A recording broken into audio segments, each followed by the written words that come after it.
beach. Personal pronouns. Personal pronouns are words like I, you, he, she, it, we, you all, they.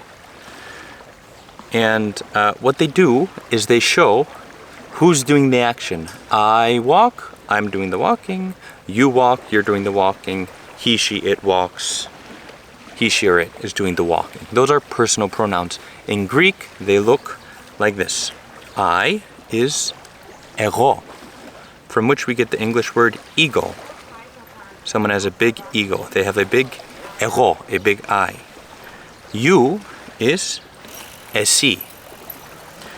He, she, or it is αυτός. That means he. And because we have here the three genders, because we could be talking about a man, a woman, or a thing, we have αυτός, or we can also have αυτή. That means she.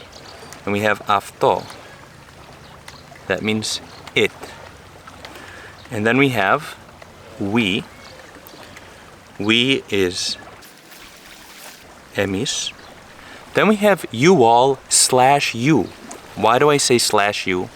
Because this second person, plural form, is also used when you're talking to only one person, but in a formal setting. Say you're talking to the president, and you're going to use this second person plural. So it can either be used to address a group of people or one person in a formal way. The way you say that in Greek is esis. That is the y'all or the you formal. And then they, well, if it's a group of men, it's going to be αυτοί. Also, if it's a mixed group, if it's a group of men and women.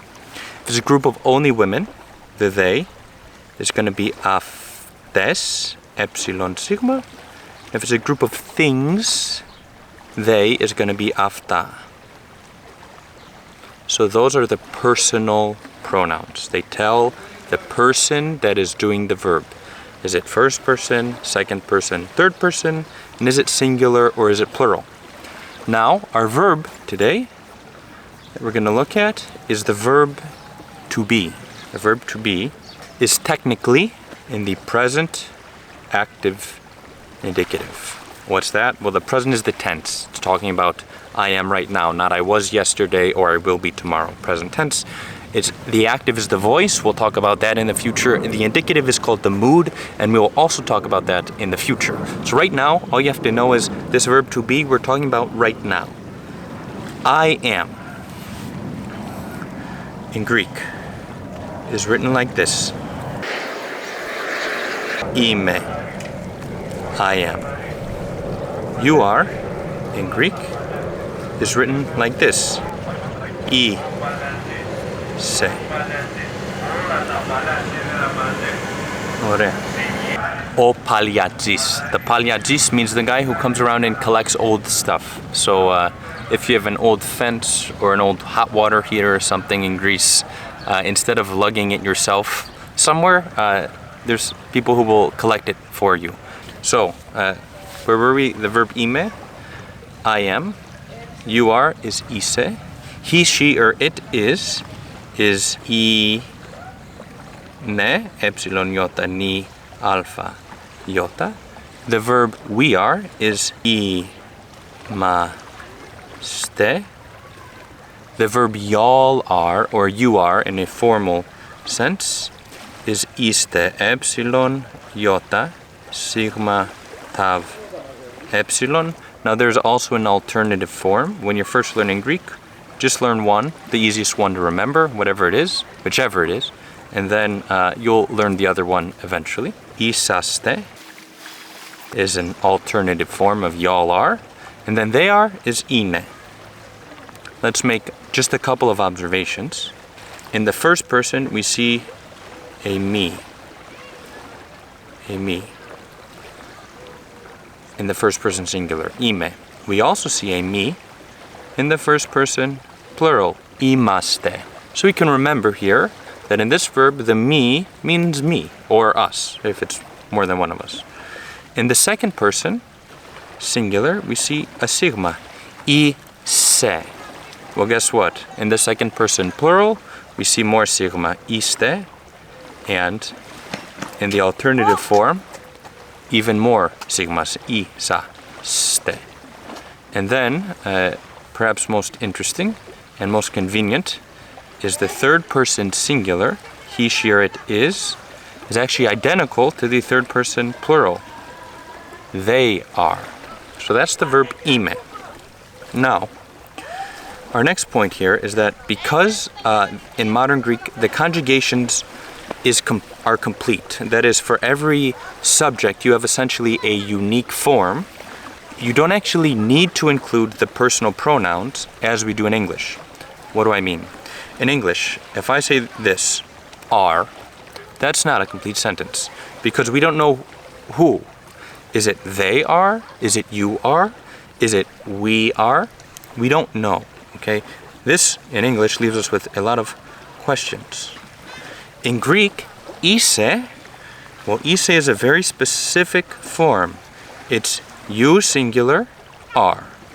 The subject, the personal pronoun, is built in to the word itself, είσαι. And so here, this actually is a sentence, and we know exactly who is, you are, because the conjugation system is a bit more analytical, complete. I'm not sure what to call it.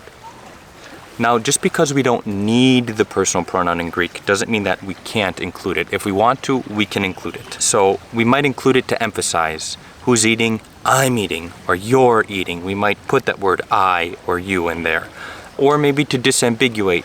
Okay, it's not he is not running, she is running. We might put in that word she there, or he. So here's the verb to be, είμαι, είσαι, again, but with the personal pronouns just so we see them together.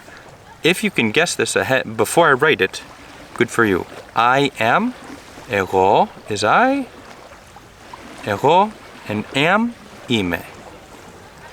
I am. You are, the you is εσύ. That's a sigma. Εσύ, είσαι. You are. He, she, it is αυτός. And we said she, αυτή. Αυτό, είναι, είναι. We are. We is εμείς, εμείς are, είμαστε. You all, y'all are, or you formal, εσείς, είστε. The alternative form is είσαστε. And then finally, they are. They masculine, αυτοί. They feminine, αυτές. They neuter, αυτά. They are. We said that the third person, singular and plural are the same. So it's actually the same as είναι up here. Αυτοί, αυτές, αυτά. Είναι, είναι. Okay, so now let's just practice this actually orally. I'm going to teach you some hand signals that we'll use as we go on. Εγώ, I go like this. Εγώ, I am. Εγώ, είμαι. You, I'll go like that. You. He, she, or it. With one hand, I'm going he, she, or it. I'm pointing at one of them. We, I'm going to point at two hands. Us. We. You all formal. I'm going to take two hands and point at you because it's formal or plural. And then they, I'm going to use both of my hands and point that way. So, εγώ, how do I say am? Εγώ είμαι. Εσύ είσαι. Αυτός, αυτή, αυτό, he, she, it. Είναι. Εμείς. Είμαστε, είμαστε, εσείς, you all, είστε, or είσαστε, and then αυτοί, αυτές, αυτά, they, είναι. Okay, so those are the personal pronouns as well as the verb to be. See you next time.